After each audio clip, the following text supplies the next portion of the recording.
Hey guys, tonight we're stepping into the cold stone chambers of medieval royalty. Not the glorious battles, not the grand feasts you've seen in movies. Tonight, we're talking about something far more intimate, the daily grind of being a king. The alarm clock that never stops ringing. The performance that begins before sunrise and doesn't end until you're alone in the dark. You might think being a king means doing whatever you want, whenever you want. You'd be wrong. So, before you get comfortable, take a moment to like the video and subscribe, but only if you genuinely enjoy what I do here.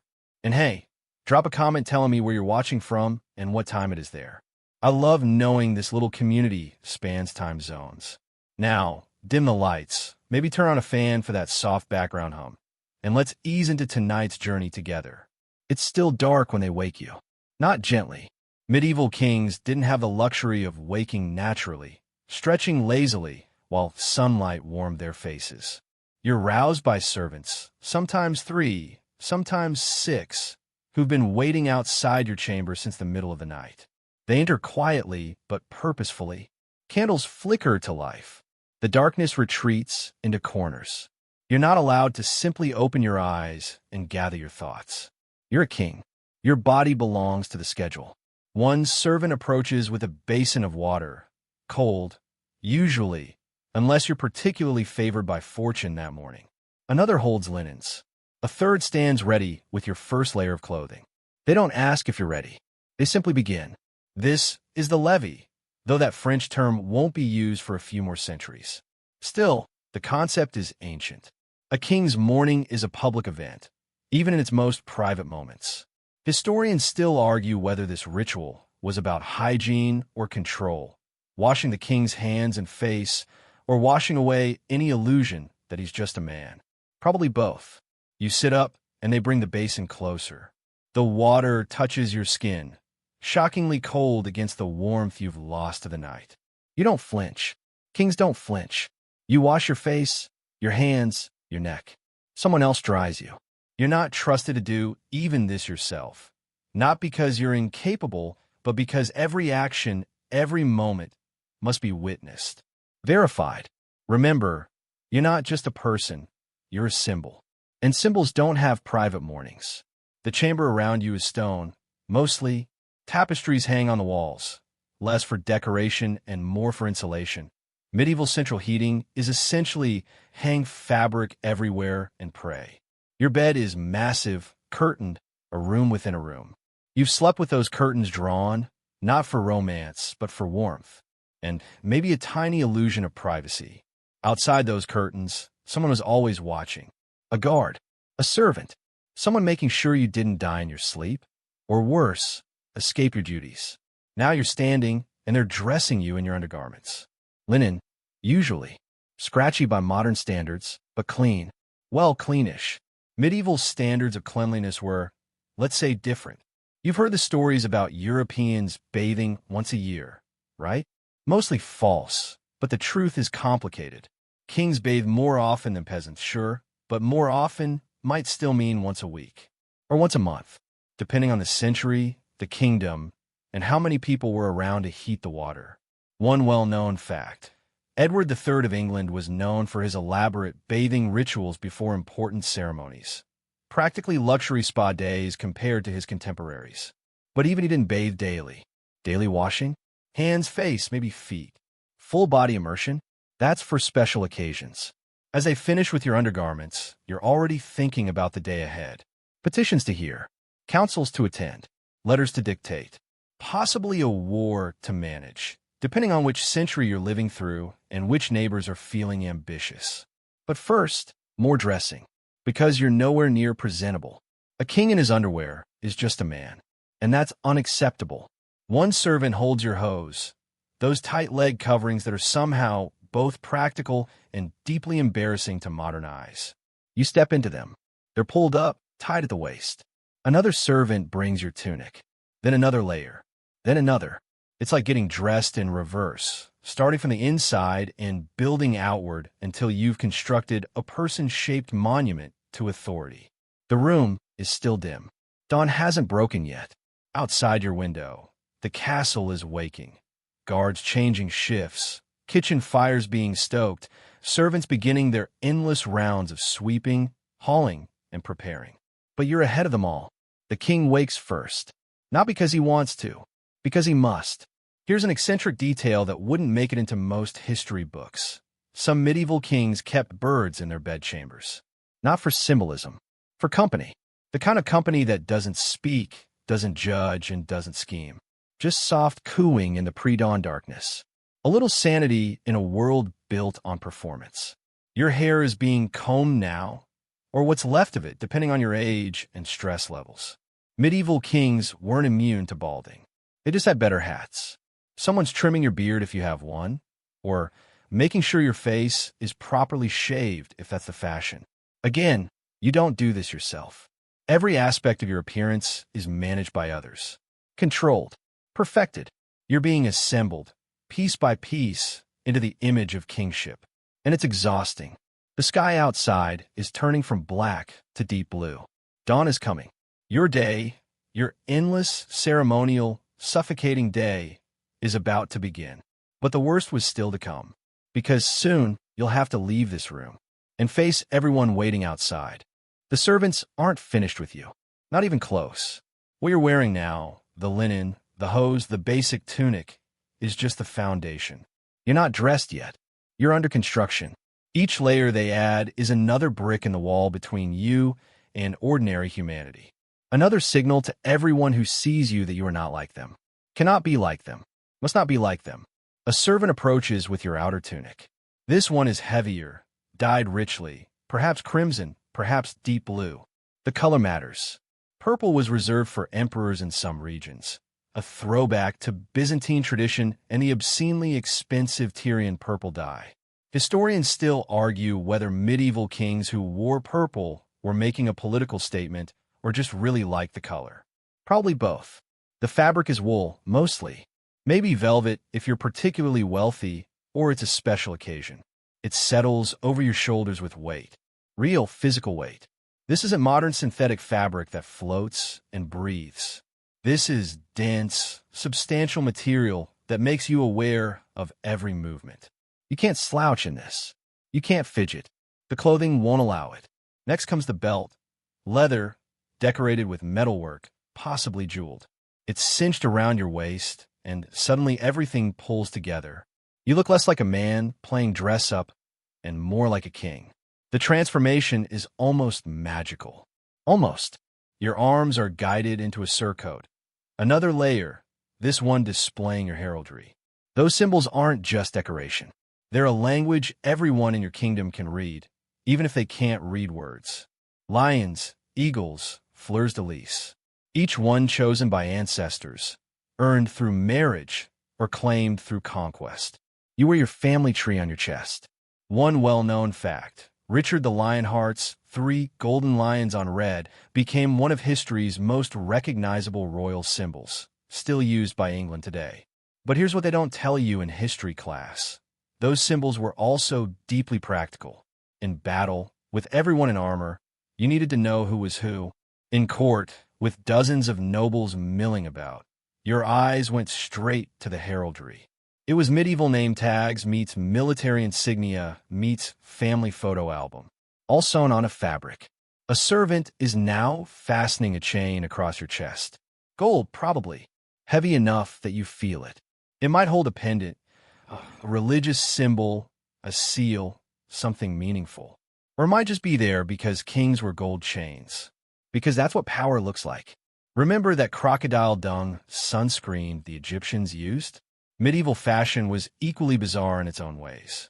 Some kings wore chains so heavy they had to be supported by additional fastenings to keep from pulling the entire outfit askew.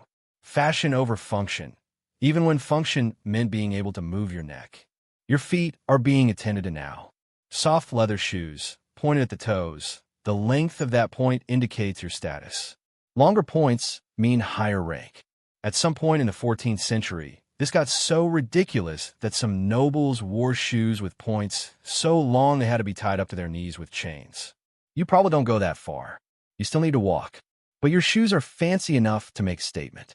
Impractical enough to show you don't do manual labor. That you'll never need to run.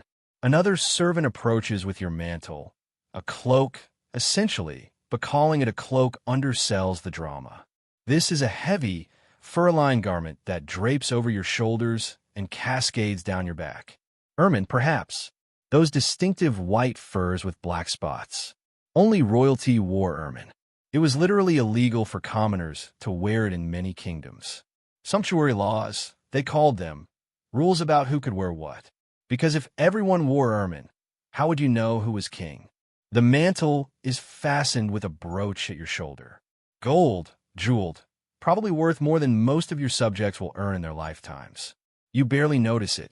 You're used to wearing small fortunes. Now comes the moment you've been building toward. A servant approaches with a cushion. On that cushion rests your crown. Not the big, showy one you wear for coronations and major ceremonies. That one is practically a torture device, heavy enough to give you a headache within an hour. This is your everyday crown. Lighter, smaller, but still unmistakably a crown. Gold circlet, maybe some gems, definitely symbolic. It's lifted carefully. You bow your head slightly, not in deference, but in practical necessity. The crown is placed, adjusted, settled, and suddenly, the transformation is complete. You're no longer a sleepy man who wanted 5 more minutes under warm blankets. You're a king. The weight of the crown is real, usually between 2 and 5 pounds, depending on design and how much your ancestors believed in more is more. That might not sound like much. Try wearing 5 pounds on your head for 12 hours. Then try making important decisions with a constant pressure headache. Here's an eccentric detail. Some medieval crowns had inner padding made from silk stuffed with lavender or other herbs. Not just for comfort, also for the scent. A mobile aromatherapy device disguised as a symbol of divine authority. You need every advantage you can get. The servants step back now, examining their work. You're not asked if you're comfortable. You're not asked if anything pinches or chafes or feels too tight. You're simply presented to a full-length mirror, polished metal, probably, since quality glass mirrors are still rare and expensive. You look at yourself. The reflection shows a king. Resplendent, powerful, untouchable. The reflection doesn't show the itching where the wool meets your neck. The slight ache already forming where the crown sits. The way the weight of all these layers makes you feel trapped in your own clothing. But that's not the point. The point is the image. And the image is perfect. One of your servants makes a final adjustment, smoothing a fold in your surcoat, straightening the chain across your chest. Everything must be perfect, because in an hour, you'll be in public, and everyone will be watching, looking for signs of weakness, illness, uncertainty. Your clothes are armor against those gazes. Your crown is a weapon that fights without swinging. You take a breath, as deep as your clothing allows. The sun is rising now. Light is beginning to filter through the narrow windows of your chamber. Your day has officially begun, and you're already exhausted. But there's no time to rest, because next comes prayer, and after prayer comes breakfast, and after breakfast comes the throne room. And it never stops, not until night falls again. If you're lucky, you're dressed, crowned, and theoretically ready to face the world. But not yet. First, God, or at least the appearance of consulting with God. Medieval kingship was a package deal. You didn't just rule by the sword and the treasury. You ruled by divine right. God chose you. God blessed you. God theoretically had opinions about your tax policy. So before you do anything else, before you eat, before you hold court, before you make a single decision, you pray, whether you want to or not. Your private chapel is adjacent to your bedchamber. Convenient. Everything about a king's life is designed for efficiency, even piety. You don't walk far, maybe down a short corridor, through a doorway guarded by men who've been standing there all night. They bow as you pass. You don't acknowledge them, not out of cruelty, but out of routine. If you acknowledged every bow, every courtesy, every gesture of deference, you'd never get anywhere. The chapel is small compared to the great cathedral in your capital city, but it's yours. Private, reserved for royal prayers and royal guilt. The door closes behind you with a heavy wooden thud. Inside, the air is different, cooler somehow, thick with incense, frankincense, maybe myrrh if you're feeling particularly biblical. The smoke curls upward in lazy spirals, catching the light from dozens of candles. Everything in here is designed to feel closer to heaven. Stone arches reach upward. Stained glass windows, small ones, but still beautiful, filter the early morning light into pools of color on the floor. Red, blue, gold, the colors of divinity. Your chaplain is already here, of course. He's been here since before dawn, preparing, lighting candles, arranging the altar, making sure everything is perfect for your arrival. He bows deeply as you enter. You nod. This is one of the few people you acknowledge, because technically he's not bowing to you. He's bowing to the divine authority you represent. At least, that's the theology. You kneel at the prayer desk, a wooden structure padded with velvet cushions. Even in prayer, you're not expected to suffer unnecessarily. Your knees settle into the cushions. Your hands fold. Your eyes close. And you pray. Or do you? Here's where it gets interesting. Historians still argue whether medieval kings were genuinely devout or just exceptionally good actors. Did Edward the Confessor really spend hours in prayer because he loved God or because it was expected of him? Did Louis IX of France truly believe in his crusading mission? Or was it political theater dressed in religious costume? The truth is probably somewhere in the middle. Some kings were genuinely pious, terrified of hell, desperate for salvation, convinced that every decision would be judged by God. Others went through the motions because not going through the motions would have been political suicide. And some days, even the pious ones were just tired and hungry and wanted to get through the prayers so they could eat breakfast. You're probably all three, depending on the day. The chaplain begins the Latin prayers. His voice echoes softly off the stone walls. You respond at the appropriate moments. The words are so familiar you could recite them in your sleep. Maybe you have. Pater Noster, cut es in caelus. Our Father, who art in heaven. The Lord's Prayer, the foundation of Christian worship. You said it thousands of times. It's as automatic as breathing. Your mind wanders. You can't help it. You're thinking about the petitions you'll hear today. The land dispute between two nobles that's been festering for months. The letter from a neighboring kingdom that may or may not be a veiled threat. The Treasury report you need to review.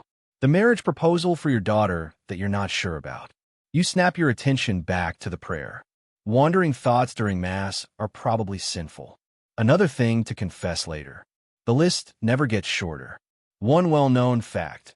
Henry III of England attended Mass multiple times per day, sometimes 3 or 4 services.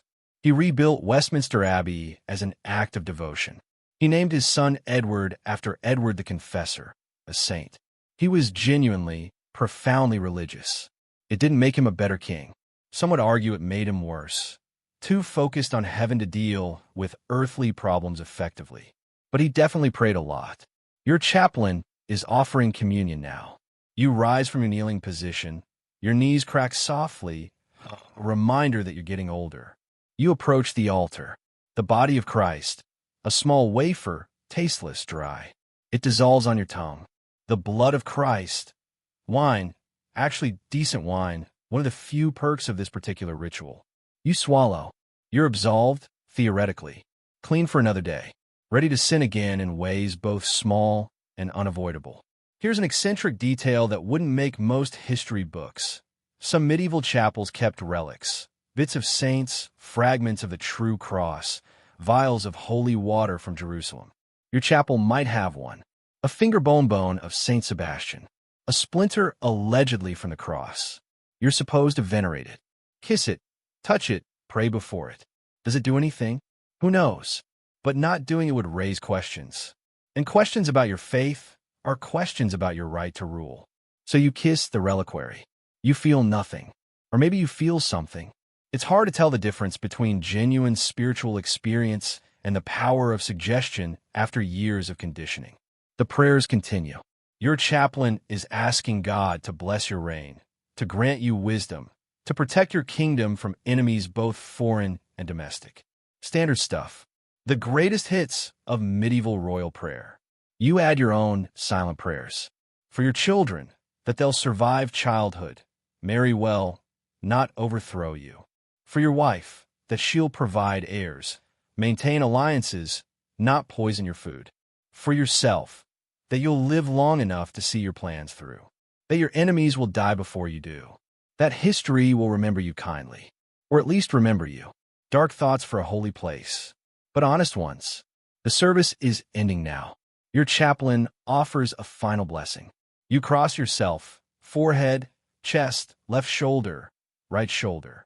The motion is so practiced, it's almost unconscious. You rise. Your knees protest again. The crown is heavier than it was 20 minutes ago. Or maybe you're just more aware of it after kneeling. You turn to leave. The chaplain bows again. You exit the chapel, stepping back into the corridor where your servants are waiting. They fall into step behind you. A small procession moving through stone halls. The morning light is stronger now. The castle is fully awake. You can hear distant sounds, voices, footsteps, the clatter of kitchen work. Your stomach reminds you that you haven't eaten yet. That's next. Breakfast. Another ritual. Another performance. Another opportunity to be watched, judged, analyzed. But at least you can eat during this one. You're hungry now. Genuinely, physically hungry. You've been awake for over an hour, washed, dressed, crown prayed. Your body is reminding you that divine right doesn't eliminate basic human needs. You need food, but you can't just grab something and eat it. You're king. Nothing is that simple. The morning meal is waiting for you in a smaller chamber. Not the great hall, that's for more formal dining.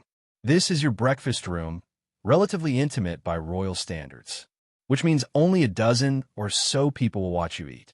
You enter, and everyone already present immediately stops what they're doing. They bow. They wait. You take your seat at the head of the table, a chair slightly more elaborate than the others, because even furniture has a hierarchy. Only when you're seated does everyone else sit, or stand, depending on their role. Some are here to eat with you. Close advisors, perhaps a visiting noble, maybe a family member. Others are here to serve. And some are here for a very specific, very medieval reason. To make sure you don't die. Your food taster is already at work. He's standing near the sideboard where your breakfast has been laid out. Before anything reaches your plate, he samples it. A bite of bread, a sip of ale, a piece of cold meat. He chews, swallows, waits. Everyone watches him, not because they care about his well-being, though hopefully some do, but because they're waiting to see if he collapses. Poisoning was a very real concern, not paranoia, actual, documented historical reality. Kings died from poisoned food, poisoned wine, poisoned everything. So someone else ate first. Every single time. The taster doesn't collapse. Good news. Your breakfast is probably safe. Probably. The food begins its journey to your table. Servants carry it on silver platters. Not because silver is fancy, though it is, but because medieval people believed silver could detect poison. It couldn't. But the belief was comforting. What's on the menu? Not what you'd expect. Breakfast in medieval times wasn't eggs and toast. It was basically leftovers from last night's dinner, plus bread and alcohol. You're looking at cold roasted meat, venison, perhaps, or pork. Bread, white bread if you're wealthy, which you are, darker bread for people with fewer precious metals lying around. Your bread might be soaked in wine or ale, making it easier to chew and digest. Medieval dental care was not great. Cheese probably. Hard cheese, aged, strong enough to walk off the table by itself. Maybe some fruit preserves if it's the right season. And a drink? Ale, almost certainly. Not water. Water could kill you faster than most poisons. Medieval water sources were notoriously contaminated. Ale was safer because the brewing process involved boiling, which killed most of the nasty things lurking in medieval water supplies. So you drank ale for breakfast. Light ale, usually but still ale. Starting your day with a buzz was just practical public health. One well-known fact, King John of England allegedly died from dysentery after consuming too many peaches and fresh cider. Whether that's medically accurate or medieval propaganda is unclear, but it definitely reinforced the idea that you couldn't just eat whatever you wanted. Even kings had to be careful, especially kings. You take a piece of bread, tear off a chunk. It's dense, hearty, still slightly warm from the kitchen fires. You chew slowly, not because you're savoring it, though it's decent enough, but because eating quickly looks undignified, and because your clothing doesn't really allow for rapid movement. Try eating enthusiastically while wearing layers of wool, a heavy mantle, and crown. Everything you do has to be deliberate, controlled, measured. Someone is cutting your meat for you, not because you're incapable of using a knife, though medieval table knives were communal and somewhat alarming, but because that's what servants do. They cut your food into appropriate pieces. You spear them with a small knife or eat with your fingers. Forks haven't really caught on yet. Those weird Italian utensils won't become standard in Northern Europe for several more centuries. For now, fingers and knives. And lots of napkins. You're eating, but you're also listening. One of your advisors is updating you on yesterday's events. A report from the border. Everything is calm, no raids, no incursions. A message from your steward about repairs needed to the castle wall. Stones are crumbling, should be addressed before winter. A reminder about the petition hearings scheduled for this morning. Work never stops. Even during breakfast, you're governing. Here's an eccentric detail. Some medieval kings employed official napkin holders, servants whose entire job was to stand nearby with clean linens, ready to offer them at a moment's notice. Not just any servant, a specific, designated napkin person. Medieval job specialization reached truly absurd levels. Someone had professional royal napkin handler on their medieval resume, and they probably took it very seriously. You wipe your fingers on offered linen. You take another sip of ale. It's slightly sweet, malty, not unpleasant. You've been drinking this for breakfast your entire life. You barely taste it anymore. The conversation around the table continues. Someone mentions a marriage alliance being negotiated with a neighboring kingdom. Someone else brings up concerns about this year's harvest.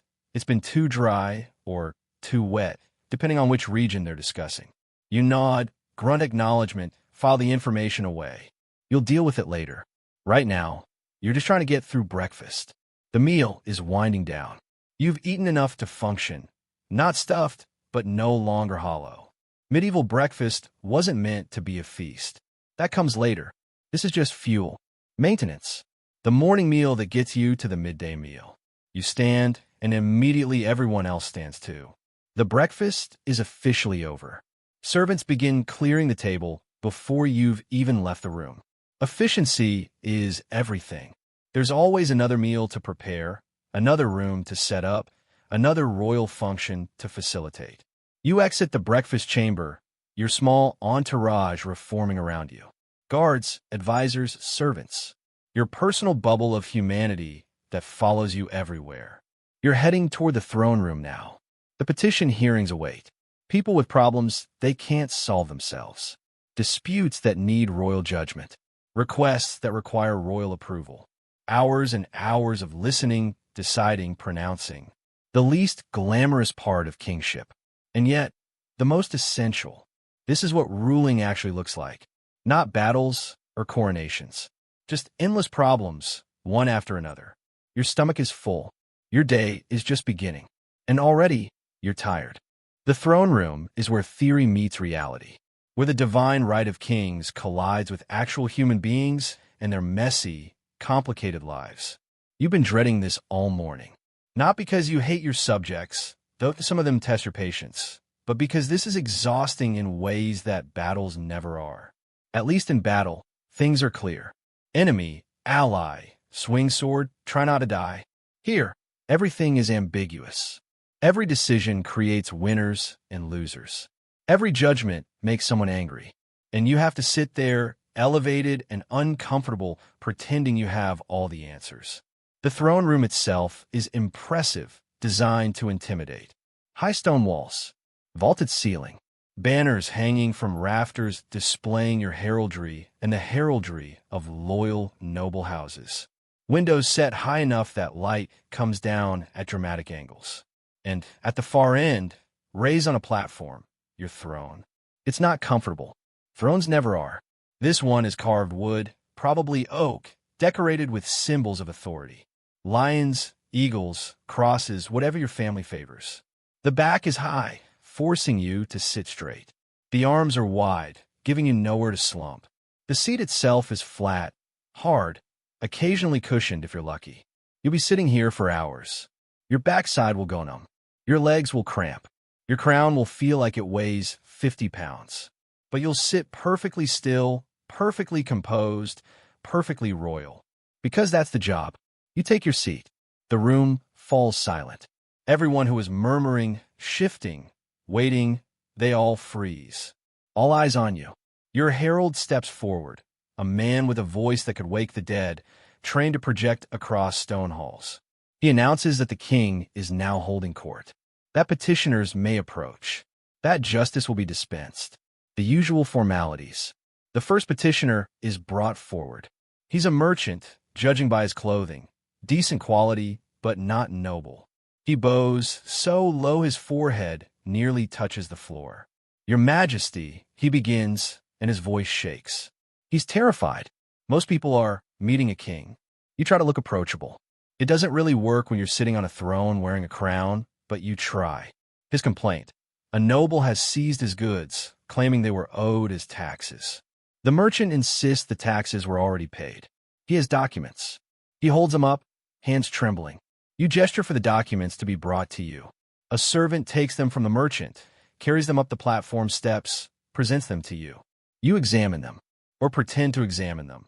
The handwriting is terrible, the Latin is questionable, and honestly, you're not entirely sure what you're looking at. This is why you have advisors. You glance at the man standing to your right, your chancellor, expert in law and finance. He leans in, whispers. The documents appear legitimate. The merchant probably has a case. But there's always a but. The noble in question is powerful, well-connected. He commands troops you might need someday. Ruling against him creates political complications. But ruling for him, when he's clearly wrong, creates a different problem. It tells everyone that power trumps justice. That nobles can do whatever they want. That documents and laws don't matter. Historians still argue whether medieval kings actually cared about justice or just about maintaining power. The truth is probably that they cared about both, and the two were often in conflict. You make your decision. You rule in favor of the merchant. The evidence is clear, the law is clear. But you do it carefully. You phrase your judgment in a way that doesn't humiliate the noble. You suggest that perhaps there was a misunderstanding, that surely the noble, being honorable, would want to correct this error. Face-saving language. Political theater. The merchant looks relieved. The noble, who's watching from the side of the room, looks annoyed but not enraged. You'll probably hear about this later, but at least no one's reaching for a sword. Success. Next petitioner. This one is a land dispute. Two farmers claiming the same strip of field. Both insist their grandfather was given the land by the previous lord. Neither has documents. Medieval record-keeping was inconsistent, especially at the lower levels of society. You listen to both sides. They're basically identical stories with different names. One well-known fact. King Solomon famously threatened to cut a baby in half to determine the true mother. You're not going to threaten to cut a field in half, though honestly, that might be the fairest solution. Instead, you do what medieval kings often did in these situations. You order a trial by ordeal, or trial by combat, or you make them swear oaths on holy relics. Let God sort out. It sounds absurd to modern ears, but in a world without forensic evidence, without reliable documents, without any objective way to determine truth, letting God decide made a certain kind of sense. Or at least, it shifted the responsibility away from you. These two farmers will swear oaths. Whichever one is lying will theoretically face divine punishment. Probably neither will face any punishment, but at least they'll both feel heard. And maybe they'll split the field themselves rather than risk God's wrath. Problem solved. Sort of. Another petitioner. And another. And another. A widow asking for protection from a neighbor who's threatening her property. A merchant requesting permission to establish a market in his town. A knight asking for reward after military service. A monk requesting royal patronage for his monastery. Each one a person with a problem. Each one looking at you like you have answers. Like you're wise, just divinely inspired. You're not. You're just a person in fancy clothes making decisions with incomplete information and hoping they don't start a civil war. Your back is aching now. The throne really is uncomfortable. You shift slightly, the smallest movement you can make without looking fidgety. It doesn't help. Here's an eccentric detail. Some thrones had built-in chamber pots. Not for use during court. That would be deeply inappropriate. But for very long ceremonies where the king literally couldn't leave. Coronations, major religious services, that sort of thing. Your throne probably doesn't have one. But right now you wish it did. Not for biological reasons. Just for the reminder that even this, sitting in judgment, dispensing royal wisdom, is fundamentally about managing bodily discomfort while pretending to be something more than human. The petitions continue. Hours pass. The light through the high windows shifts as the sun moves across the sky. Your stomach reminds you that breakfast was a long time ago. Your legs have gone from cramping to numb. Your crown feels like it's slowly crushing your skull. But you sit. You listen. You judge. Because this is kingship. Not the glory. Not the power. The endless, grinding responsibility of being the person everyone looks to when they can't solve their own problems. Finally, your herald announces that the morning petitions have concluded. You stand. Everyone bows. You process out of the throne room, your legs screaming at you for keeping them still so long. Behind you, the petitioners disperse. Some satisfied, some disappointed, all convinced they know who you really are based on whether you ruled in their favor. You don't know who you really are anymore. You're just tired and hungry, and it's time for dinner. You need food. Real food this time, not just breakfast scraps. But first, you need to change locations, gather your court, and transform eating into a public spectacle. Because nothing you do gets to be simple. The Great Hall is where midday dinner happens. Not a quiet room with a dozen people. A massive space filled with nobles, courtiers, servants, musicians, and anyone important enough to warrant an invitation. This is theater. You're the star, whether you want to be or not. The hall itself is impressive. It has to be. Long wooden tables arranged in careful hierarchy. The high table where you sit, elevated on a dais, so everyone could see you. Lower tables for nobles of descending importance. Even the seating is political. Who sits closest to the king? Who's been moved farther away? People notice these things. Careers rise and fall based on table assignments. You enter the hall, and everyone stands. The conversation that was buzzing moments ago, gossip, schemes, complaint about the weather, instantly stops. Silence. All eyes on you. You process to the high table with what you hope looks like dignified purpose and not just exhaustion. Your legs are still recovering from the throne room. You take your seat, a chair that's marginally more comfortable than the throne, but only marginally. Only when you're seated does everyone else sit. The noise returns immediately. Conversation, laughter, the scraping of benches on stone floors. But it's different now. Performed.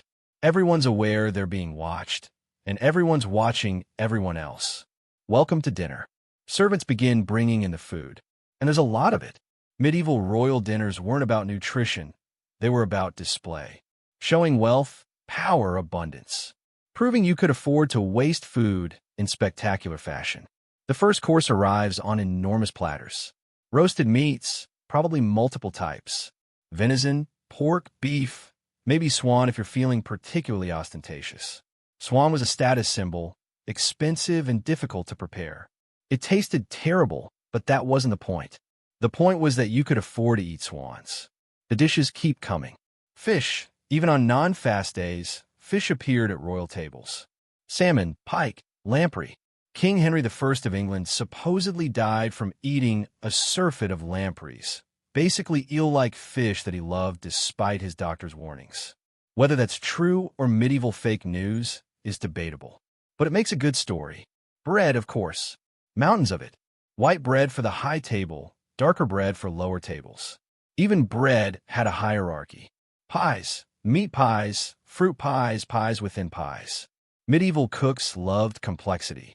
They'd bake a chicken inside a duck, inside a goose, inside a pastry, and call it innovation. Vegetables, though less prominently. Medieval cuisine wasn't big on vegetables. They were considered peasant food, low status. Meat was what important people ate. Lots and lots of meat. One well-known fact. Medieval banquets sometimes featured subtleties, elaborate sugar sculptures depicting castles, ships, or mythological scenes. They were edible art, displayed between courses. The richest nobles would compete to have the most impressive subtleties. It was medieval Instagram before cameras existed. Look at my sugar castle. Admire my wealth, be impressed. You're not eating much, despite the abundance. You can't. You're too aware of being watched. Every bite you take is observed, interpreted, gossiped about. Does the king look healthy? Is he eating with enthusiasm, or just picking at his food? What does that mean for his reign, his vigor, his ability to lead? You take measured bites. You chew deliberately. You try to look satisfied without looking gluttonous. It's a performance. Your food has been tasted, of course, multiple times, by multiple people before it reached your plate. You're probably safe from poison. Probably. But there's always that small voice in the back of your mind wondering. The musicians are playing now. Lutes, harps, drums. Medieval background music designed to make conversation easier and fill the awkward silences. They're good. You employ the best musicians you can afford. But after years of hearing the same songs at every dinner, they blur together into pleasant noise. A jester approaches the high table. He's allowed closer than most people. Jesters have special privileges. They can say things that would get anyone else executed. They can mock nobles, make crude jokes, push boundaries. It's their job. He tells a joke. Something about a priest, a miller, and a donkey. The punchline is mildly blasphemous and definitely inappropriate. Everyone laughs. Not because it's particularly funny, but because the king is supposed to be entertained. And if the king laughs, everyone laughs. You manage a chuckle. It's enough. The jester moves on to torment someone else. Here's an eccentric detail. Some medieval jesters had formal titles and were paid more than minor nobles. They were professionals, skilled performers who trained for years. The best ones could read a room perfectly, knowing exactly how far to push before crossing into dangerous territory. Your jester is very good. He survived 3 coups and 2 assassination attempts. Not against him, just happening around him, and he's still employed. That takes real talent. Down the table, nobles are engaged in conversation. You can't hear most of it, but you can see the dynamics. Who's leaning in close to whom? Who's been excluded from a conversation? Who's drinking too much wine and getting louder? It's all information. You file it away mentally. Who's forming alliances? Who might be plotting? Who's falling out of favor? Dinner isn't just about food, it's intelligence gathering. The courses keep coming. You've lost count. 5 courses? 7? More? Each one more elaborate than necessary. Each one making a statement.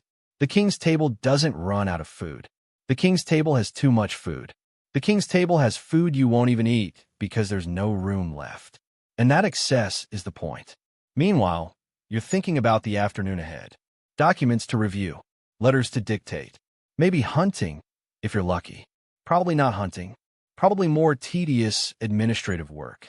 The work that actually keeps a kingdom functioning but makes terrible songs and worse legends. The meal is winding down. The final course, perhaps sweetmeats, honeyed fruits, spiced wine, is being served. Your stomach is uncomfortably full. You've eaten more than you wanted and less than was offered. You stand, signaling the end of the meal. Everyone stands immediately. The ritual of sitting and standing, repeated endlessly.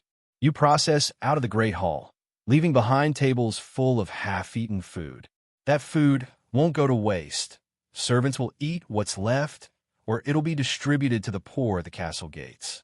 Medieval waste management through hierarchy. Your afternoon awaits. More work, more decisions, more performance. But at least you're fed. That's something. The afternoon stretches before you like an open question. What kind of king will you be today? The active one, riding into forests with hawks and hounds? Or the responsible one, trapped at a desk with parchment and seals? Both have their appeal. Neither is particularly restful. You're standing in your private chamber. Not the bedchamber, another room, this one devoted to the business of ruling. A working space. Desk, chairs, shelves with documents. Maps on the walls showing your kingdom and the kingdoms that want pieces of it. Your chancellor is here, waiting. He's brought documents. They're always documents. Parchment stretched from animal skin, scraped thin, written on with ink that will last centuries. Everything important gets written down. Letters to other kingdoms. Charters granting privileges to towns. Land deeds. Tax records. Marriage contracts. Peace treaties. Each one requiring your seal. The wax stamp that proves this document carries royal authority. Without your seal, it's just expensive animal skin with words on it. You look at the stack of parchments. Then you look out the window at the afternoon sun. The choice presents itself clearly. Stay inside and work, or go outside and pretend hunting is somehow part of your royal duties.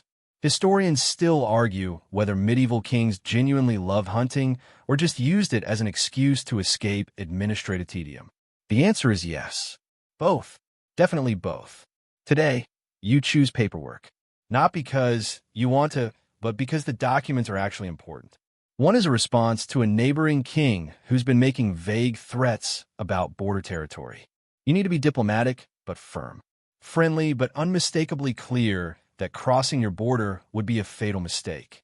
It's a delicate balance. Medieval diplomacy was the art of saying, "I'll kill you," in the politest possible language. You dictate the letter to a scribe. He writes in perfect Latin, the international language of medieval politics. You don't write yourself. Kings rarely did. Not because you're illiterate. Most medieval kings could read and write at least somewhat, but because scribes had better handwriting and knew the proper formal language. You speak, they translate your thoughts into elegant diplomatic script. The scribe's quill scratches across parchment. The sound is oddly soothing, repetitive, steady, like rain on stone. You continue dictating, praising the neighboring king's wisdom, referencing ancient treaties, suggesting that both kingdoms benefit from peace, not so subtly mentioning your military strength, all wrapped in flowery language about brotherhood and Christian duty. Medieval passive aggression at its finest. The letter finished, you review it. The scribe reads it aloud.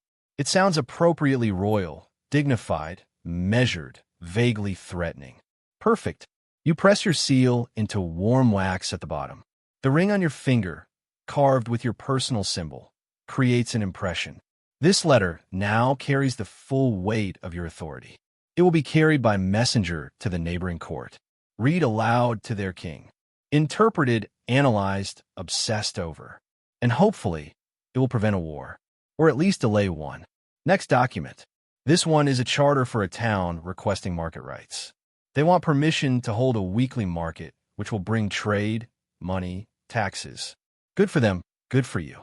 But granting this will annoy a nearby noble who already holds market rights. He'll see this as competition. He'll complain. He might cause problems. Everything is connected. Every decision has consequences that ripple outward like stones thrown in water. You grant the charter anyway. The town's request is reasonable, and you need their loyalty more than you need one noble's approval. More wax, more seal. Another document official. One well-known fact. King John of England, yes, the same one who maybe died from peaches, signed so many charters and documents that his seal broke from overuse. He had to have a new one made mid-reign. The sheer volume of medieval bureaucracy was staggering. Every privilege, every right, every agreement needed documentation. Sealed documentation. You could spend your entire reign just signing things. Some kings practically did. Your hand is cramping now. The seal ring is digging into your finger. You've been pressing wax for what feels like hours. Probably only been 40 minutes. Time moves differently when you're doing tedious work. Your chancellor mentions another matter.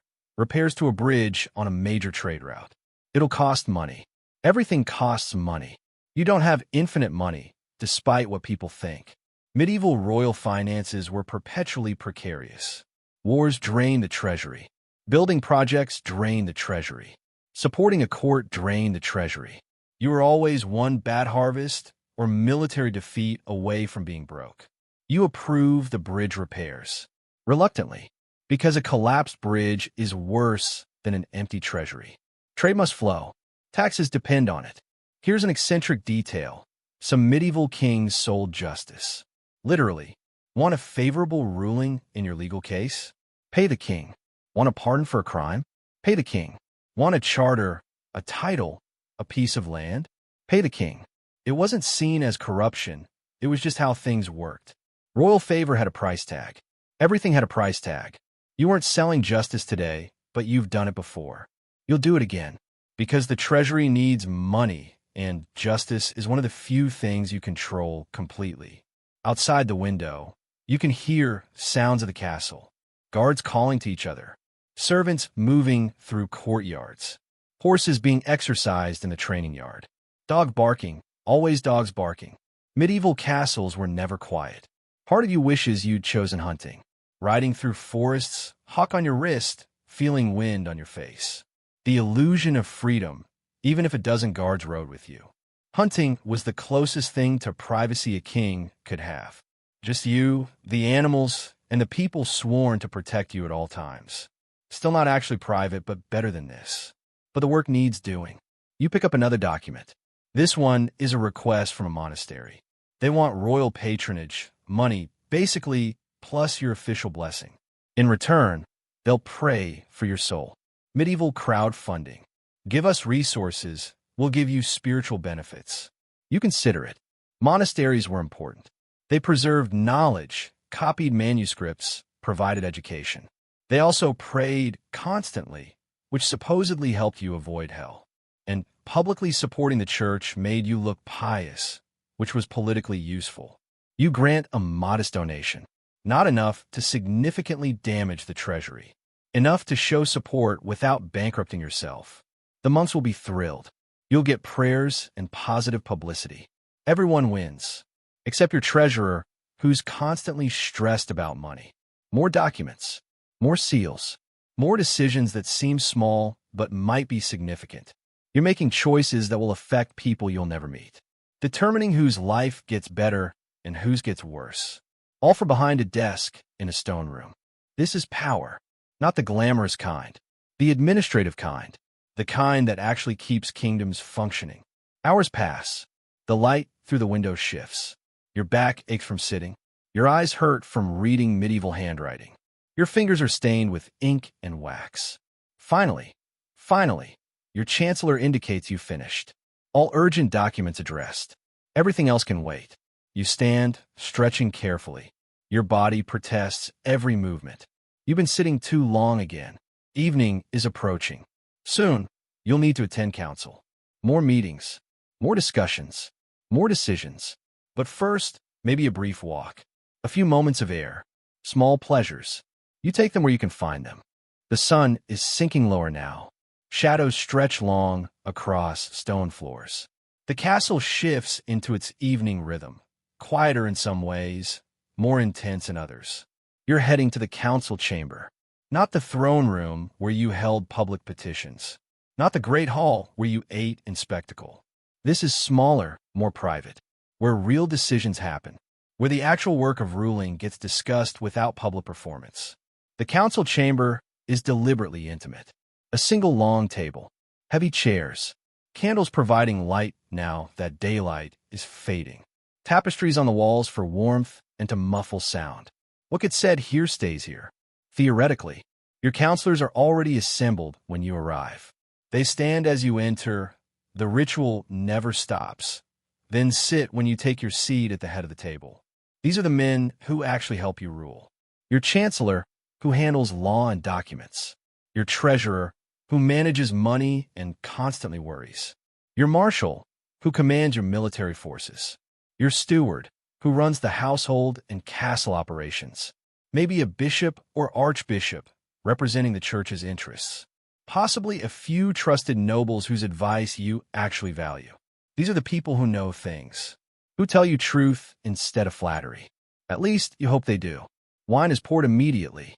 Good wine, not the ale from breakfast or the watered wine from dinner. This is imported, expensive, worth more per cup than most people earn a week. Evening councils run on wine.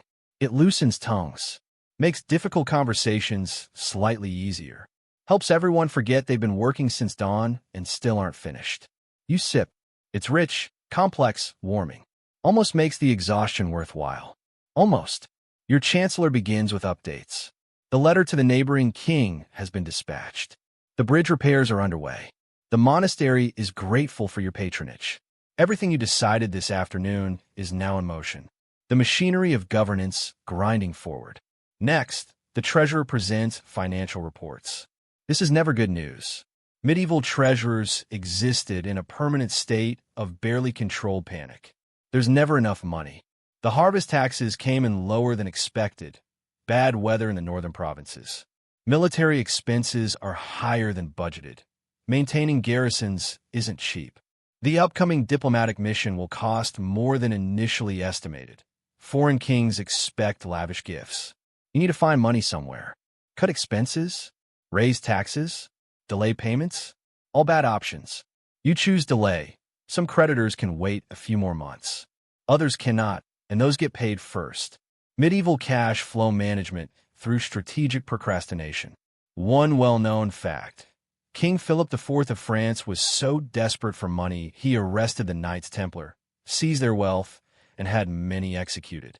Whether they were actually guilty of heresy or just conveniently wealthy is debatable. Historians still argue whether it was religious justice or medieval asset forfeiture. Probably both.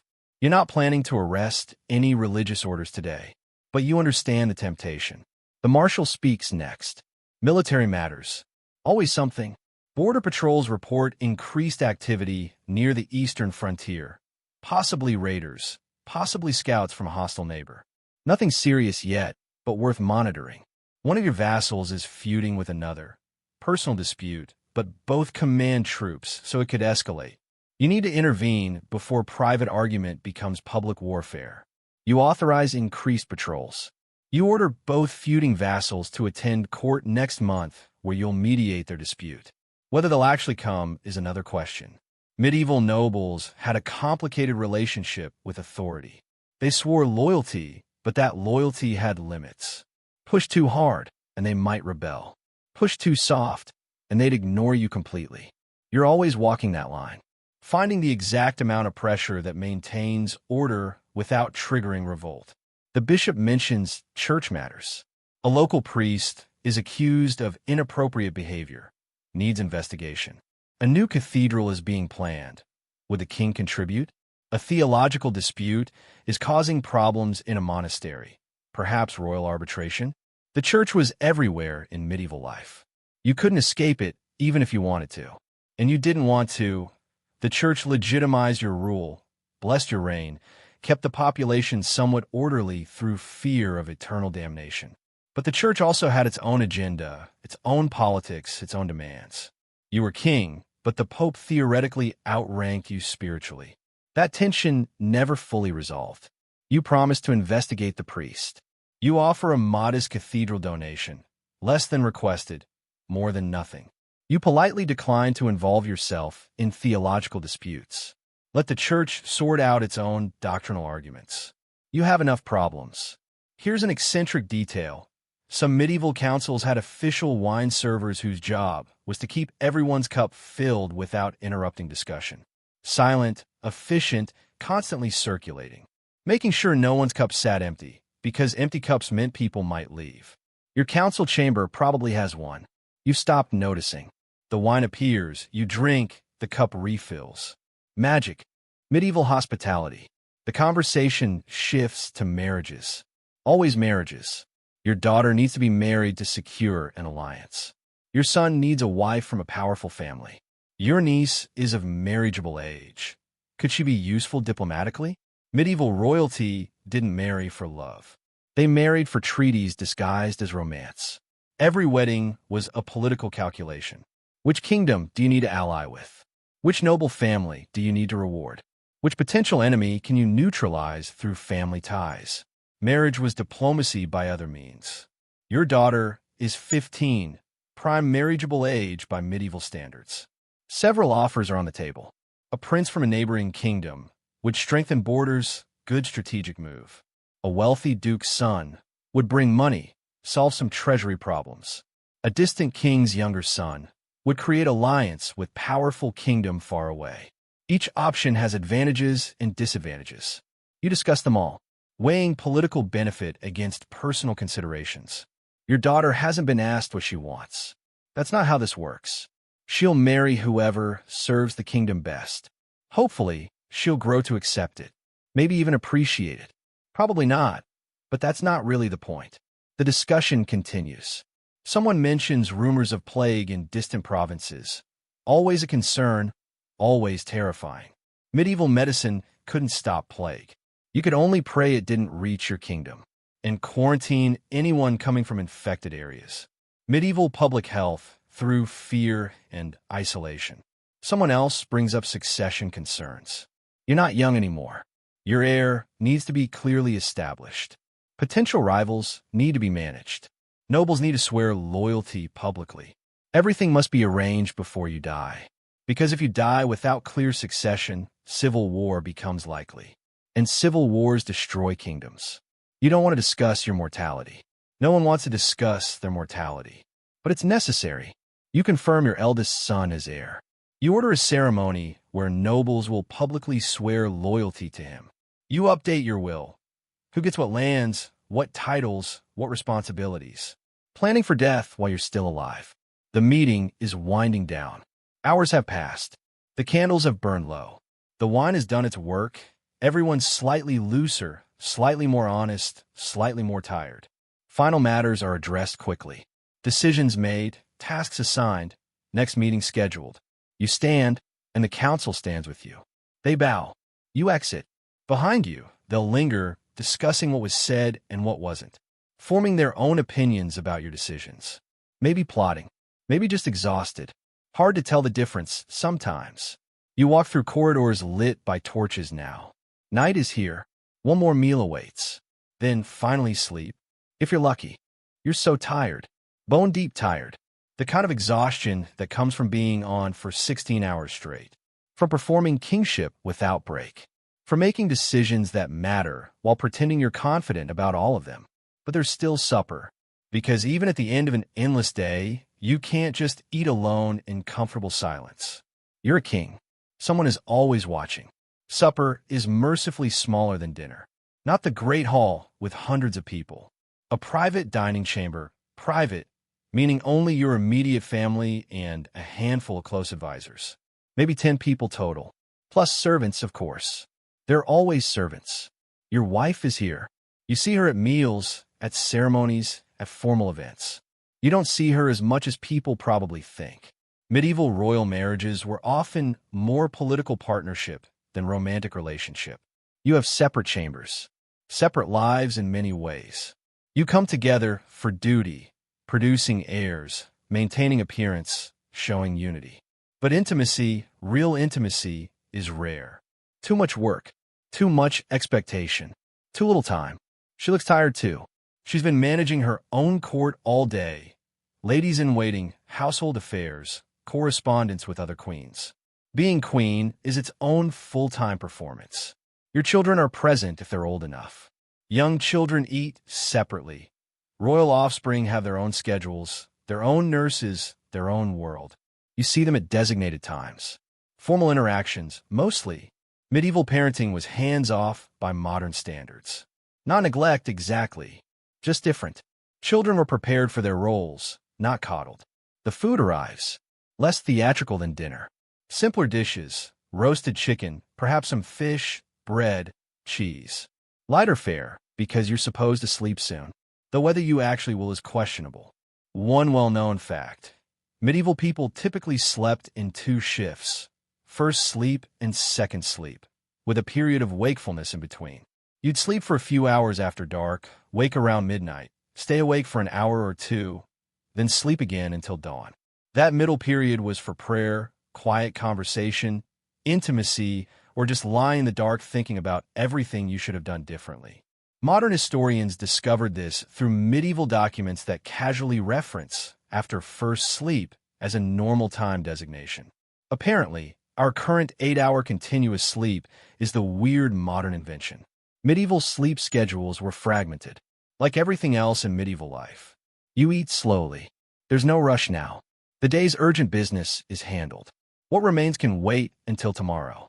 The conversation around the table is quiet, subdued. Your marshal mentions that patrols reported nothing unusual this evening. Your wife discusses plans for your daughter's betrothal ceremony. An advisor comments on the quality of the wine. It's from a vineyard you own, producing decent results this year. Small talk. Gentle. Almost peaceful. This is as close as you get to normal. To being just people sharing a meal. The weight is still there. The crown, the responsibility, the awareness that tomorrow brings another endless day. But slightly lighter now. Softer. You look out the window. The sun is set completely. Darkness covers the castle, broken only by torches and firelight. Somewhere below, guards are changing shifts. Kitchen servants are cleaning. Stable hands are settling horses for the night. The castle never truly sleeps. There's always someone working, watching, maintaining. You're just the most visible part of a massive operation. Here's an eccentric detail. Some medieval castles employed professional food warmers, servants who would preheat plates and serving dishes so food stayed warm longer. They'd stand near fires, heating metal and ceramic, then quickly swap cold dishes for warm ones. Medieval temperature management. Your food is probably sitting on pre-warmed plates. You never thought about it. It just happens. Like so much of your life. Invisible labor supporting visible kingship. Supper is ending. You've eaten enough. Not too much. You learned that lesson years ago. Overeating before bed meant uncomfortable sleep. And you need whatever sleep you can get. You stand. Everyone stands. Your wife retires to her chambers. Your children, if present, are escorted to their own rooms. Advisors bow and depart. You're left with your personal servants. The ones who'll help you undress, prepare you for bed. The final ritual of the day. You walk slowly to your bedchamber. Your legs are heavy. Your back aches from sitting, standing, sitting again. The crown has left a pressure mark on your forehead. You can feel it even after the crown is removed. Your chamber is warm. Fires have been lit in the hearth. Candles provide gentle light. The massive bed waits, curtains open, bedding turned down. It looks inviting, almost appealing enough to make you forget tomorrow will be identical to today. Almost. Servants begin undressing you. The process is reversed. Layers removed in opposite order for morning. The heavy mantle first, then the surcoat, the outer tunic, belt, chains, decorative items. Each piece carefully folded or hung. You're being disassembled, stripped of authority, layer by layer. Becoming just a person again, just a tired man in increasingly simple clothing. Down to your linen undergarments. The same ones you started with this morning. The cycle complete. A servant brings a basin of water. You wash your hands and face. The water is cool now. No one's heating water at this hour unless absolutely necessary. It's refreshing, actually, waking you up slightly when you want to be falling asleep. Another servant offers a drink, warm honeyed wine, sometimes spiced. Medieval nightcap, meant to help you sleep. You drink it. Sweet, warming, soothing. Small comfort. Your confessor appears briefly. Not for full confession. That's a longer process. Just for evening prayers. A quick blessing. Asking God to watch over you through the night. To grant peaceful sleep. To bring you safely to morning. You kneel briefly. You pray. Or you go through the motions of prayer while your mind wanders. Hard to tell anymore. The words are automatic. Muscle memory. You're blessed. You rise. The confessor departs. Servants check the room one final time. Fires secure. Candles positioned safely. Chamber pot accessible. Remember that lack of indoor plumbing? Medieval bathrooms were primitive. Everything's ready. They bow. They leave. Not all of them. One or two will sleep just outside your door. Guards will patrol the corridor.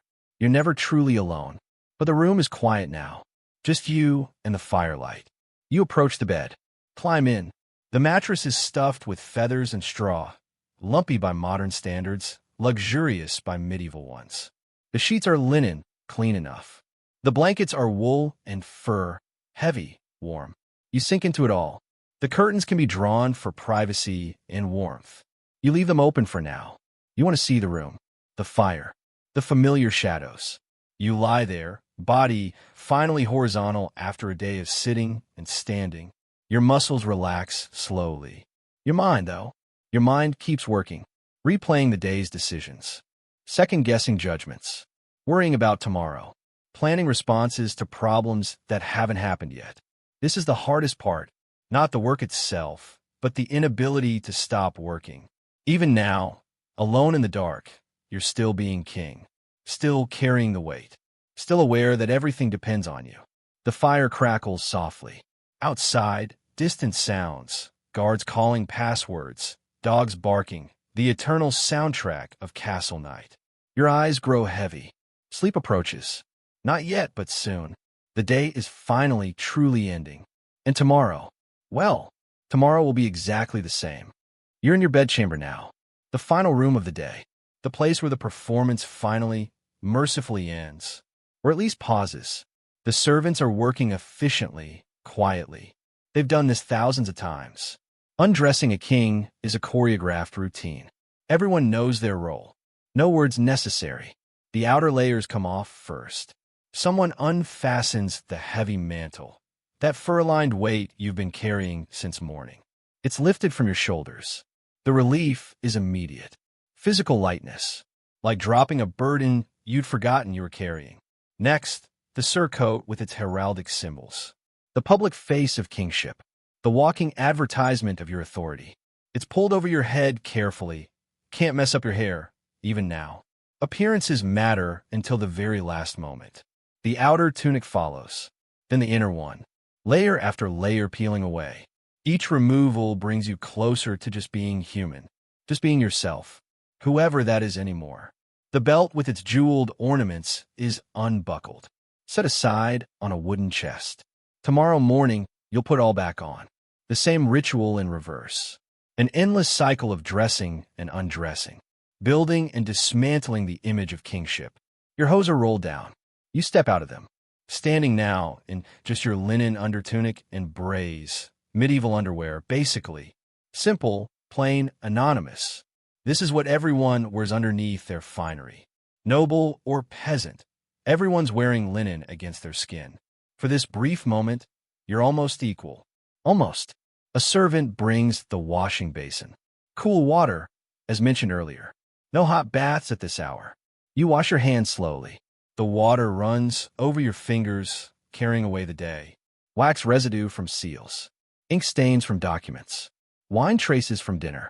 The physical evidence of ruling. You splash water on your face. It's shockingly cold, waking you up when you desperately want to sleep. But it feels cleansing somehow, washing away the performance. The constant awareness of being watched. You dry your face on offered linen. Soft, well-worn fabric. Comfortable in its familiarity. Here's your nightcap, the warm honeyed wine. You take it gratefully. The sweet warmth slides down your throat, relaxing tension you didn't know you were holding. Medieval people believed honey had medicinal properties. They weren't entirely wrong. Sugar and warmth do soothe, even if the soothing is mostly psychological. You finish the cup. Hand it back. The servant disappears like a shadow. Your confessor enters. This happens every night. A final accounting before sleep. Brief prayers, not a full confession. Thanking God for the day. Asking protection through the night. Requesting wisdom for tomorrow. The standard liturgy of royal sleep. You kneel at a small prayer bench near the bed. Your knees settle into familiar grooves in the cushion. How many nights have you knelt here? Thousands. The prayers blur together. Your confessor's voice is gentle, practiced. He knows you're exhausted. He keeps it short. Pater noster, es in caelus. You respond automatically. The words require no thought. Your mouth knows them. Your mind is already drifting towards sleep. A final blessing. A sign of the cross. You're released from religious duty. The confessor bows and leaves. Now it's just you and the remaining servants. They're checking the room one last time, making sure the fire is safe, banked properly, so it won't die completely but won't burn out of control. Medieval fire management was serious business. Castles burned down with alarming regularity. Checking candles. Most are extinguished now, just a few left burning safely. Enough light to see by if you wake in the night. Not enough to be dangerous. Positioning the chamber pot within easy reach. Medieval plumbing meant a pot in the corner. Servants would empty it in the morning. Not glamorous, but necessary. Everyone from king to peasant used some version of this system. You are just slightly more comfortable about it. The servants bow. They leave. Not all the way. Two will sleep on pallets just outside your door. Guards patrol the corridor beyond. You're protected, watched, secured. Even in sleep, you're not fully private. But the room is yours now. Quiet except for the fire's crackle. Warm. Dim. Finally, blessedly peaceful. You approach the bed. That massive structure draped in fabric. Your refuge. Your sanctuary. The only place in the entire kingdom that's truly yours. You climb in slowly. Your body protests. Everything aches. Joints stiff from a day of sitting. Muscles tired from maintaining proper posture. Head throbbing slightly from the crown's constant pressure. The mattress receives you. Feathers and straw compressing under your weight. Not perfectly comfortable, but comfortable enough. The sheets are cool against your skin. The blanket's heavy, warm, enveloping. You sink into it all. Let the weight of the blankets press down. Like being held. Like being safe. You could draw the bed curtains now.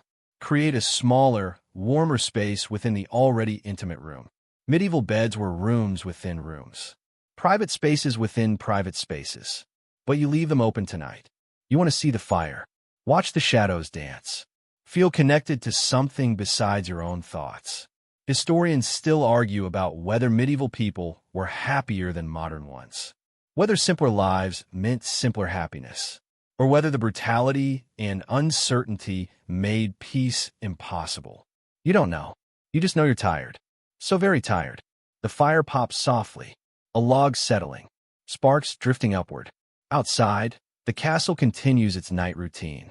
Guards walking their rounds. Servants finishing final tasks. Horses shifting in stables. Dogs settling. The slow breathing of a structure full of life. You close your eyes. The darkness behind your eyelids is welcome. No more visual information to process. No more faces to read. No more judgments to make. Just darkness. Just quiet. Just rest. Your mind tries to engage. To replay the day. To worry about tomorrow. All those decisions, were they right? That land dispute, did you judge fairly? That letter to the neighboring king, was it firm enough? That marriage alliance, are you sacrificing your daughter's happiness for political gain? You push the thoughts away. Gently. They'll be there tomorrow. All the problems, all the responsibilities, all the weight. It will all be there when you wake. But right now, in this moment, you're just a person lying in bed. Not a king. Not a symbol. Not a divine appointment. Just someone who's tired and needs sleep. Your breathing slows. Deepens. The rhythm of your body taking over from the chaos of your mind. In. Out. In. Out. The fire's warmth reaches you even from across the room. The blankets cocoon you. The pillow, stuffed with down, cradles your head. That pressure mark from the crown is fading. The aches are dulling. Sleep is approaching like a tide. Inevitable. Welcome. Necessary. You drift. Not quite asleep yet, but not fully awake either. That liminal space between, where thoughts become dreamlike, where reality softens, where being king matters less than simply being. Tomorrow, you'll wake before dawn. The servants will enter. The basin will appear. The layers will be added, one by one. The crown will be placed. The performance will begin again. But that's tomorrow. A lifetime away. Right now, there's only this. This bed. This warmth. This rare, precious quiet. You let go.